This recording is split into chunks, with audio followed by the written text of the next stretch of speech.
شروع اللہ کے نام سے جو بڑا مہربان نہایت رحم والا ہے۔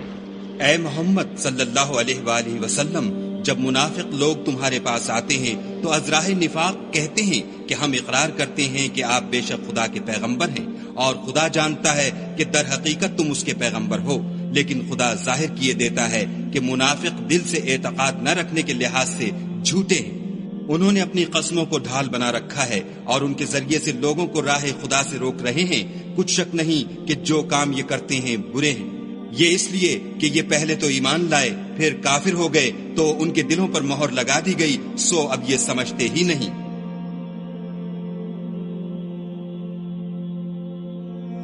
اور جب تم ان کے تناسب اعضا کو دیکھتے ہو تو ان کے جسم تمہیں کیا ہی اچھے معلوم ہوتے ہیں، اور جب وہ گفتگو کرتے ہیں تو تم ان کی تقریر کو توجہ سے سنتے ہو، گویا لکڑیاں ہیں جو دیواروں سے لگائی گئی ہیں، بزدل ایسے کہ ہر زور کی آواز کو سمجھیں کہ ان پر بلا آئی۔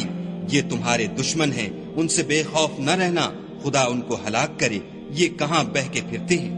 اور جب ان سے کہا جائے کہ آؤ رسول خدا تمہارے لیے مغفرت مانگے تو سر ہلا دیتے ہیں، اور تم ان کو دیکھو کہ تکبر کرتے ہوئے منہ پھیر لیتے ہیں۔ تم ان کے لیے مغفرت مانگو یا نہ مانگو، ان کے حق میں برابر ہے، خدا ان کو ہرگز نہ بخشے گا، بے شک خدا نافرمان لوگوں کو ہدایت نہیں دیا کرتا۔ یہی ہیں جو کہتے ہیں کہ جو لوگ رسول خدا کے پاس رہتے ہیں ان پر کچھ خرچ نہ کرو، یہاں تک کہ یہ خود بخود بھاگ جائیں، حالانکہ آسمانوں اور زمین کے خزانے خدا ہی کے ہیں، لیکن منافق نہیں سمجھتے۔ کہتے ہیں کہ اگر ہم لوٹ کر مدینے پہنچے تو عزت والے ذلیل لوگوں کو وہاں سے نکال باہر کریں گے،